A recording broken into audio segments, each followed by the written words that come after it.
शिक्षक श्री सुभाष चंद्र राय कुछ दो शब्द कहेंगे।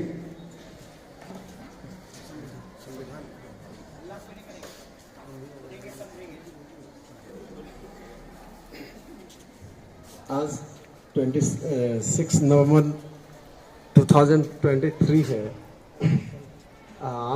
कल संडे को आज 25th है, but we are celebrating Constitution Day, but technically it is Law Day, because on 26 November 1949 some provisions of constitutions were implemented at first time.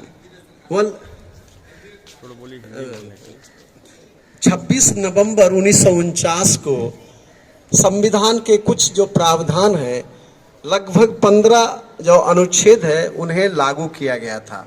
इसलिए इस दिन को विधि दिवस के तौर पे हम मनाते हैं।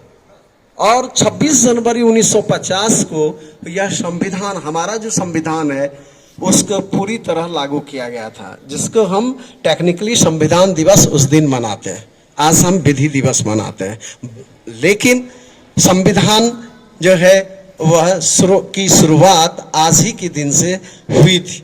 इसलिए आज हमारे लिए, हमारे देश के लिए, हमारे देश के वर्तमान भविष्य सबके लिए एक बहुत एक पुण्य दिवस है, बहुत पुण्य तिथि है, जहाँ से हमारे देशवासियों को, हमारे देश को एक दिशा मिली, एक दशा मिली, और हमें कुछ करने के लिए, हमारे देश को आगे बढ़ाने के लिए सारे लोगों में एक प्रतिबद्धता मिली कि देश को एक बेहतर भारत, एक बेहतर देश, हमारा देश जो एक सोने की चिड़िया कहलाती थी, फिर उस अपने गौरव को हम पुनः प्राप्त कर सके। उसके लिए यथासंभव एक बेहतर समाज का निर्माण, एक नॉलेज बेस्ड सोसाइटी, एक ज्ञानवान समाज का निर्माण करे, एक मॉडर्न सोसाइटी का निर्माण करे, एक आधुनिक वैज्ञानिक सोच वाली, दृष्टि वाला आधारित, और एक ऐसा भारत का निर्माण करें जिससे हमें सामाजिक न्याय के साथ विकास को प्राप्त कर सके, ताकि हमारे देश में हमारा जो उद्देश्य, हमारे संविधान का, हमारे संविधान की प्रस्तावना का जो उद्देश्य है, जो एक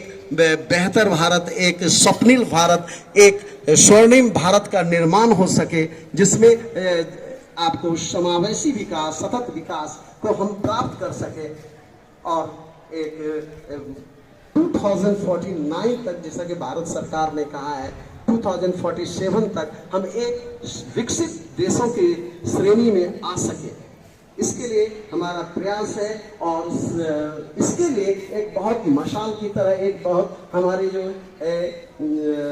हमारे रास्तों पर दीपों को प्रज्वलित करने वाली जो एक सबसे पुण्य जो बुकों की, नियमों की जो एक श्रृंखला है या संस्था है, वह हमारे संविधान है। उसे वह हमें हमेशा आगे रास्ता दिखाएगा, और हम उस रास्ते पर आगे चलते रहेंगे, और उम्मीद है कि हम एक सशक्त भारत, एक बेहतर भारत, एक स्वर्णिम भारत के उद्देश्य को प्राप्त कर सकेंगे।